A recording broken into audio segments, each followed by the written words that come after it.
Okay. Hey everyone, welcome back to Jaraci Cup number 9. We're continuing the coverage of the group stage, moving on to Group B once again. I think I'm just going to cast all the replays in order that they were uploaded, so this is the next one on the line. It's SickIGN versus MarchWaden, and I'm pretty excited to watch this one. Because he has SickIGN, my boy. I've been coaching him a little bit here, so I'm hoping to see him do pretty well. Let me check our .txt. That's a pretty nice name for an info, but that'll do. Looks like it should be MarchWaden's pick first, yeah? Yep. And then SickIGN gonna match the Conf pick with Coalition. Oh, whoops, they did the map pick the wrong time, but like the wrong order, but that's okay. SickIGN gonna pick the Boneyard for this map here. Boneyard, eh? Eh? Well, he doesn't get the he doesn't get what we would consider the bad spawn, which is this one. So this is nice for SickIGN.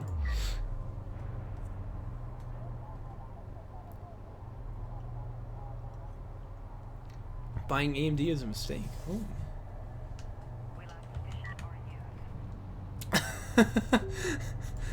Oh dear. Well, that's fine. That's fine. You can never get too much advice about a game, huh? I guess A-Game's had his hands on this replay already, though.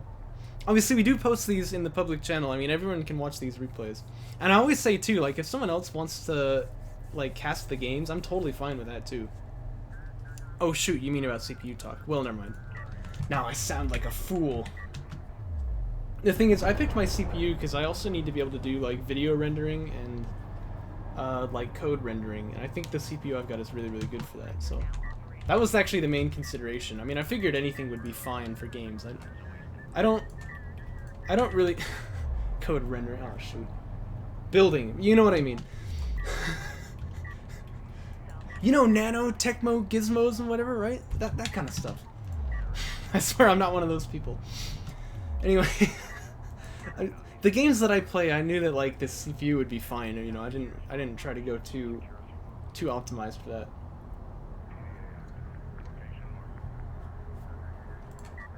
Well, and actually map compiling too. So on the Hammer editor, which you use for like source engine games, it does like a pre-baked ray tracing, so it takes a long time to compile maps when they get big. So having a CPU that can handle it is really, really nice.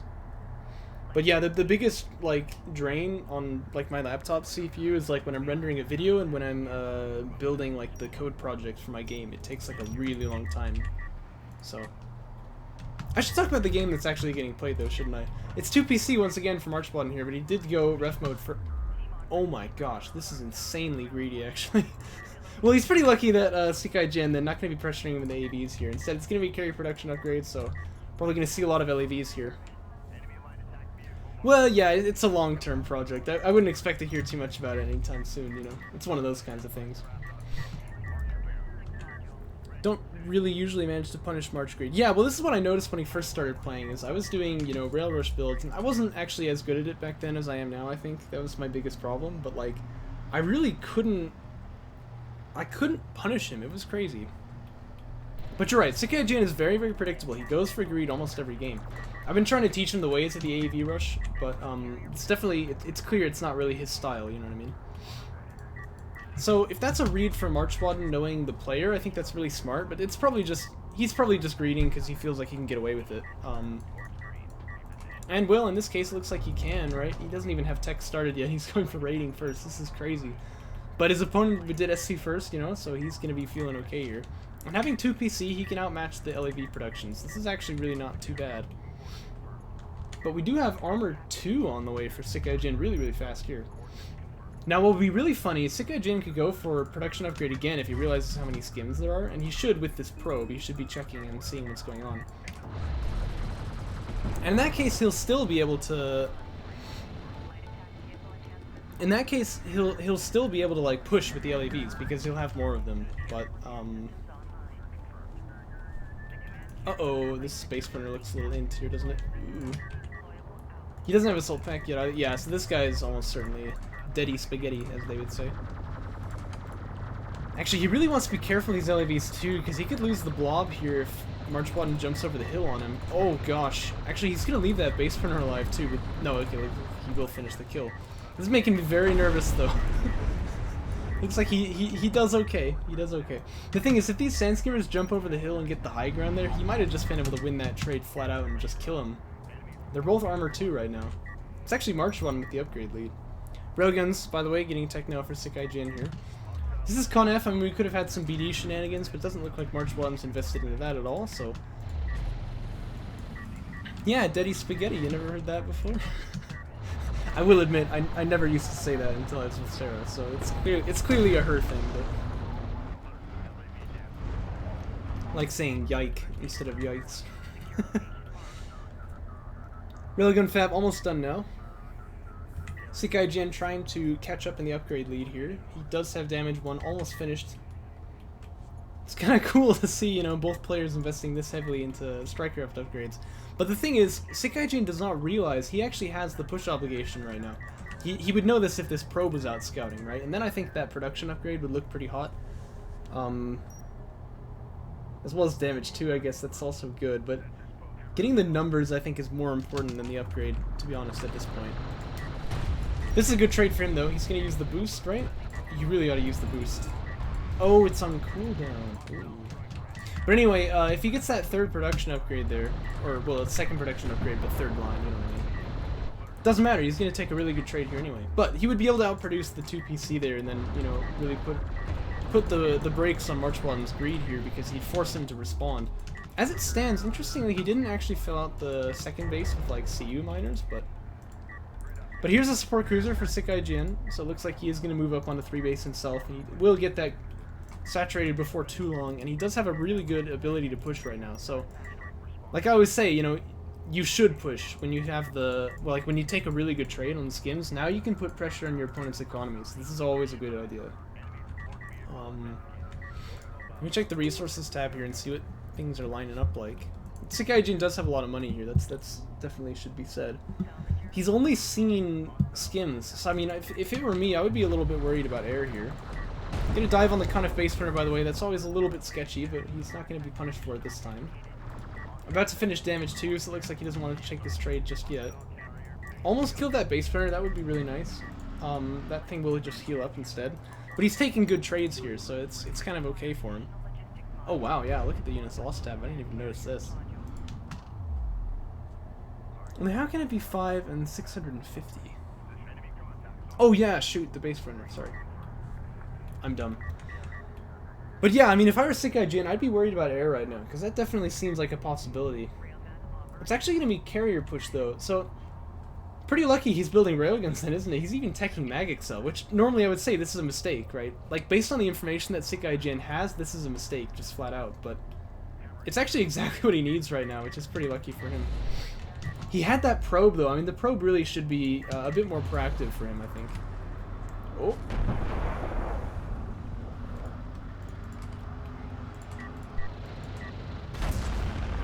Takes out the base runner. Well, like I said, it's not a mistake seeing what we see, but, because, like, Mag Excel, you don't want to get that too early, and he's really, like, based on the vision he has now on the carrier, this is a good number of rails, but what he knew before, that's definitely overbuilding on them, right? Because it could have just been more skins, or it could have been air, right? And things are going to get bad. Fighter and Gunship, by the way, actually teching for him now, so he's gonna use that tech instead. He's got to worry about these skims here, and you can tell he's worried about that flank too. But it's actually the carrier going to come on this side.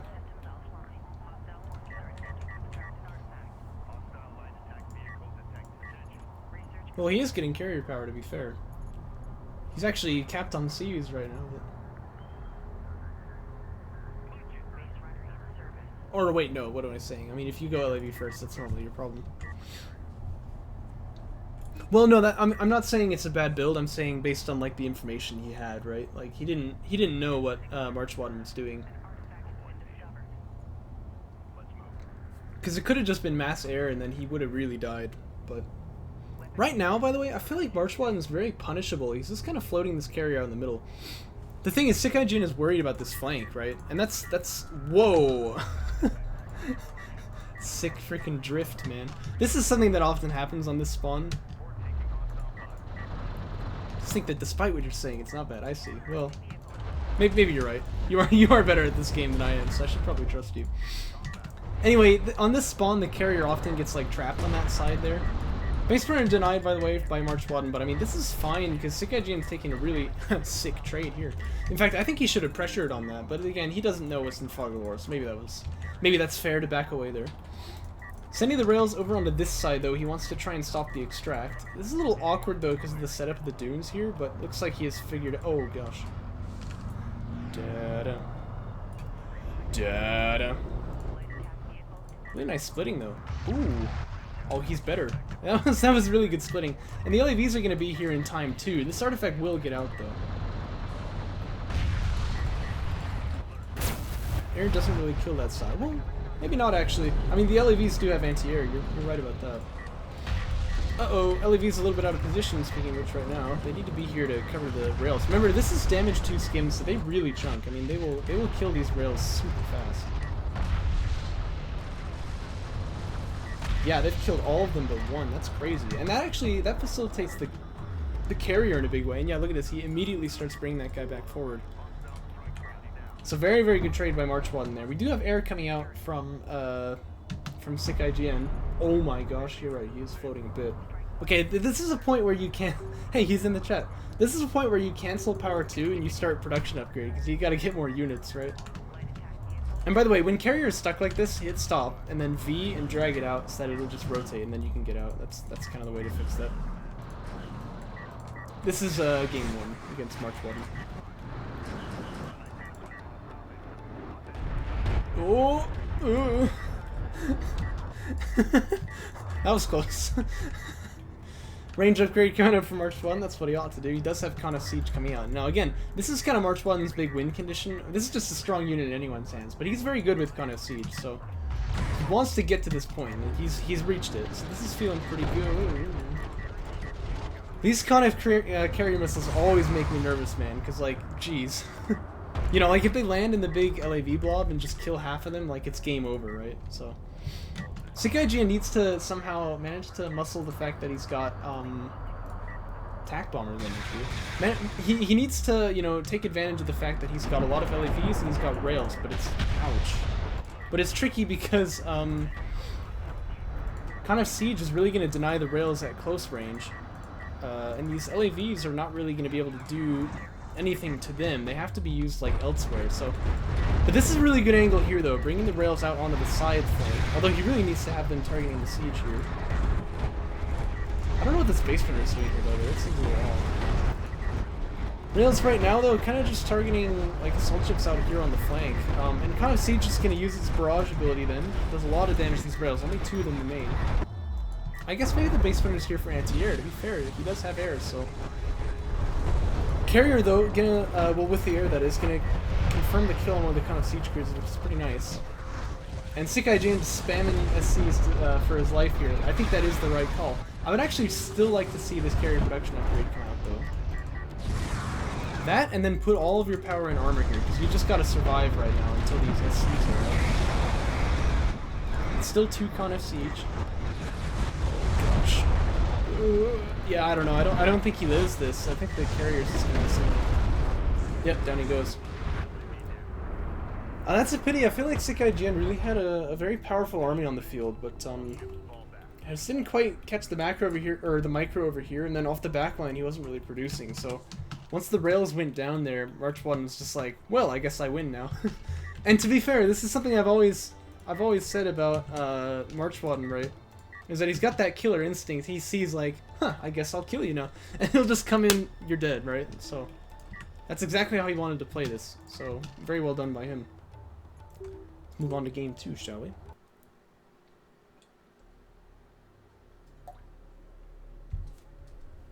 But as soon as I saw those rails die, I was worried about that particular eventuality, because I literally hate anything that isn't flat. Hey, as a rail player myself, I feel you there. But yeah, like once I saw the rails go down, I was like, oh man, he's gonna get KSC up in his face. Because once it's there, I mean, like, the rails have such a hard time backing it off. And this is the thing about Con of Siege, is that like, you'd say, well, it should be countered by railguns, right? Well, yes and no. I mean, it totally depends on the engagement. So, you know, if the rails go down like that and allow the Con of Siege to come up into the front, like, into the front line, man, it's not a good time. But let's jump into game 2, shall we? It's actually going to be Galzian here, so a little bit of a faction swap up. It's Base Printer. As always, whoa. As always, trying to drive off the edge of the map like it does if you don't give it a move order in the beginning. It's 2 on RU start here. No Base Printer retire. Let's see what SickIGN is planning to do here. This looks like ref mode to me, eh? But he actually has thrown the scanner close, so...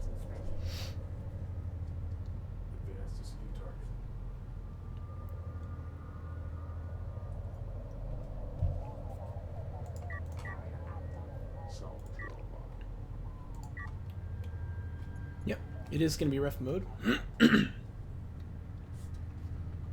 So, let's see what MarchWaden is planning. Ref mode! Yeah, it's just going to be one of those early games. That's totally fine. We do, of course, want to see what these players can do with big armies, so, you know. It's funny, like, that's my opinion when I see, like, an early game that's this macro from both sides. I'm always like, oh gosh, alright, you know. But, like, whenever you watch, like, Last Rites, when he used to cast, if both players went for macro, he'd be like, yes, that's what I want to see, because he's just interested in, like, the really big battle, you know what I mean? So... I really like it, like, I like micro so much more than macro, I guess I'll say. Like, I love the idea of playing smart, you know, and, like, making the right calls and stuff, but I really just love seeing people, like, using units just really in the right way and, like, microing a fight properly. Should note, though, this is actually still, not the same build order here, because MarchWaden does retire the Base Printer, and SickIGN keeps it. You gotta think when you keep your Base Printer, you are gonna be a bit behind on eco, but you'll have info, except SickIGN actually drops the scanner really close here, so he's not gonna see too much. He also, however, has the opportunity to, like, go for extracts here, but if MarchWaden has the army on the field first, he may find himself punished for not retiring it, so we'll just have to see. He needs to make use of this unit, is what I'm trying to say. Just gonna get a contact ping now.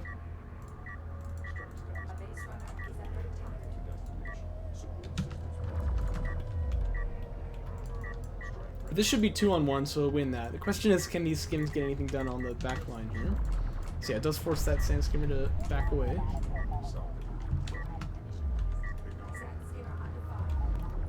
Both players with quite a lot of money here. I'm gonna say I don't like Armor 1.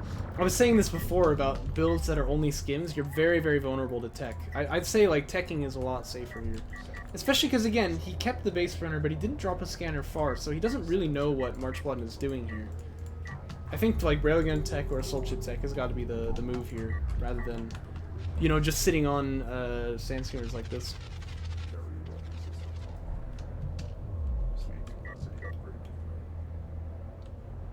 Second PC coming out now for SickIGN. Yeah, I remember after this game you were telling me, like, I think I'm gonna be a Gal main or something, because you enjoyed it a lot.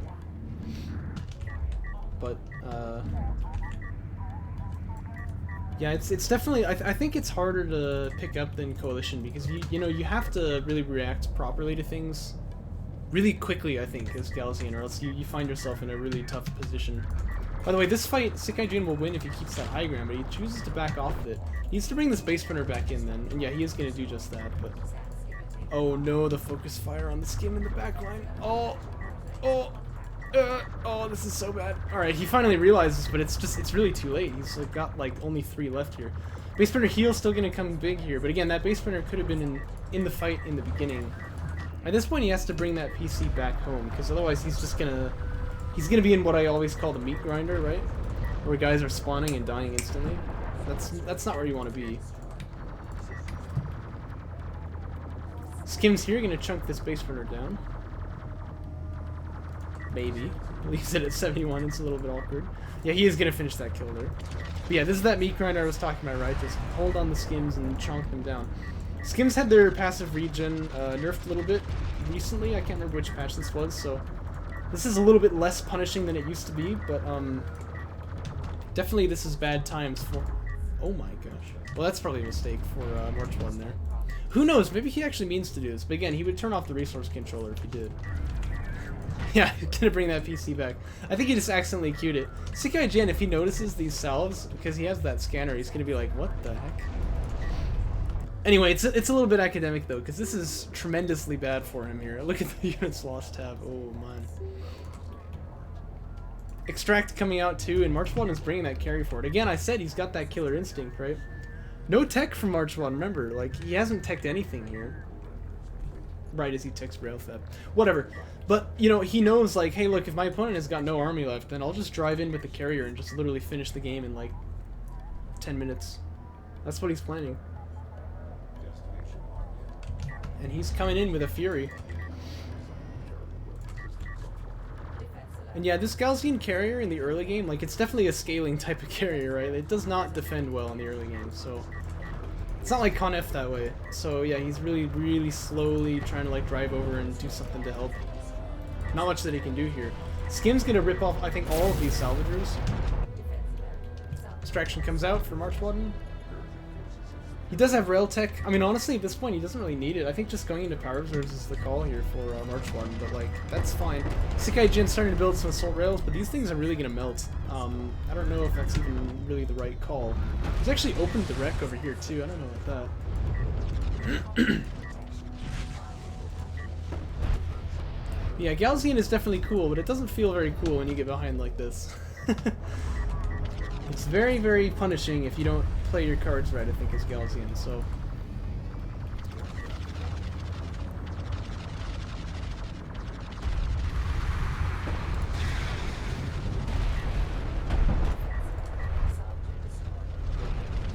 And MarchWaden is here, of course. He's got power 2 on the way, he's got power 1 done already. I mean, he's on top of the carrier, which is not normally where Con F wants to be, but, like, he's fine with this.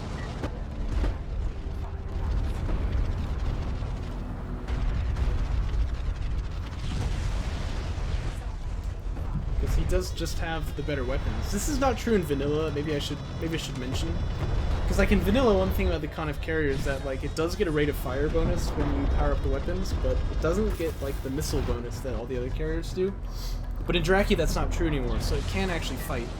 Which means if you get a lead like this, yeah, just going power and stepping on him is a viable strat, whereas... In vanilla, like, the Gaussian carrier will win this if you just get, like, power 3 or whatever, I'd say. Like, no matter how much power the Con F carrier has, it can't win on its own. Because, you know, you get on top of it, you do the 18+ carrier action, and then... by the way, PC retire there, that's a sign of desperation, but anyway.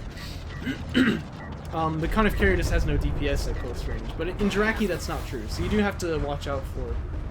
You do have to watch out for this kind of thing if you get this far behind, so... Which I think is good. It's the same as Soban, it made Con F sometimes a little bit unattractive as an option.